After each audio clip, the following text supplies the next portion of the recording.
రాష్ట్రంలో అక్రమంగా గోహత్యలు జరుగుతున్నా సీఎం కేసీఆర్ పట్టించుకోవడం లేదన్నారు బీజేపీ ఎమ్మెల్యే రాజాసింగ్. పాత బస్తీలో అక్రమంగా స్లాటర్ హౌజ్లు నడుస్తున్నాయని ఆరోపించారు. చౌటప్పుల నుంచి 33 ఆవు దూడలను హైదరాబాద్ బహదూర్పురాలోని కబేలాకు అక్రమంగా తరలిస్తుండగా పట్టుకున్నారు. గో హత్యలను నివారించకుంటే పోలీస్ కమిషనర్ ఆఫీసు ముందు, సీఎం ఫామ్ హౌస్ ముందు గోమాతలతో ధర్నా చేస్తామని చెప్పారు రాజాసింగ్.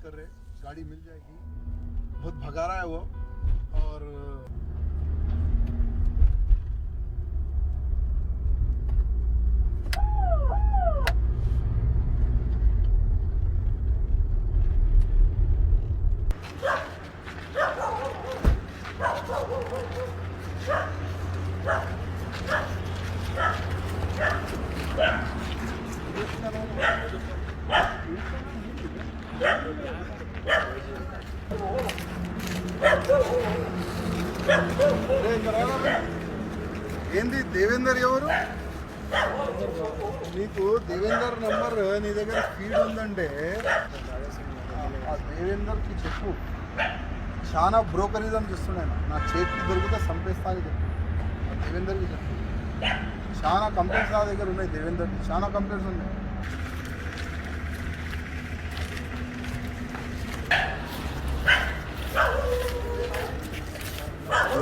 లోపడినాడు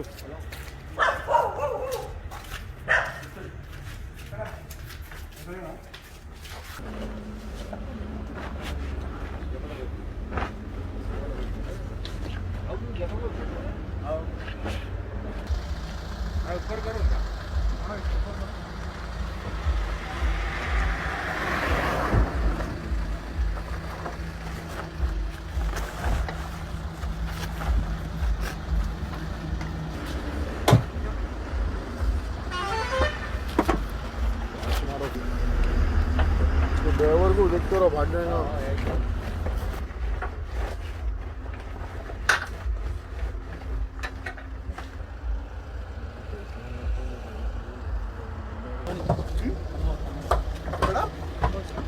ఖమ్మం నుంచి రోడ్ కాడ తీసుకుంటారా? ఎక్కడికి తీసుకుని పోతారా? అక్కడ అంగడిలో అమ్ముతారా? ఎవరో నంబర్ ఉందా? అది ఏదో చెప్పు. ఆయన ఎవరు కూడా తెలియదు, ఇప్పుడు ఇదే ఫస్ట్ టైం సార్. నంబర్ ఉందా? ఉన్నాయి సార్.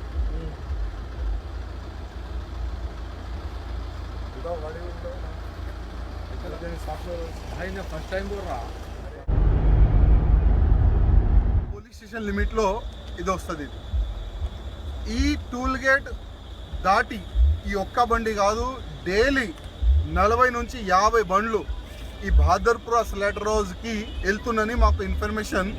ఇప్పుడు ఈ బండి డ్రైవరే మాకు చెప్తుండు. ఈ బండి డ్రైవర్ ఏం చెప్తుండంటే, మేము బహదూర్పురా స్లాటర్ హౌస్కి తీసుకొని వెళ్తున్నామని డ్రైవర్ చెప్తుండు. నేను అడిగిన డ్రైవర్కి ఇంకా ఎన్ని ఇట్లాంటి బండ్లు వస్తాయంటే 50 నుంచి 60 బండ్లు చాలా వరకు వస్తాయండి అని ఈ డ్రైవర్ అనుకుంది. నేను పోలీస్ అధికారికి అడుగుతున్నా, ఈ ఆవులని కోసేది టోటల్ బ్యాన్ ఉంది, సుప్రీంకోర్టు ఒక ఆర్డర్ ఉంది, దానికి వ్యతిరేకంగా దానికి వీళ్ళు ఓపెన్గా ఈ బండ్లు ఈ ఆవులు కోయనికి తీసుకుని వెళ్తే పోలీసు వాళ్ళు ఏం చేస్తున్నారు ఇవాళ నేను అడుగుతున్నా.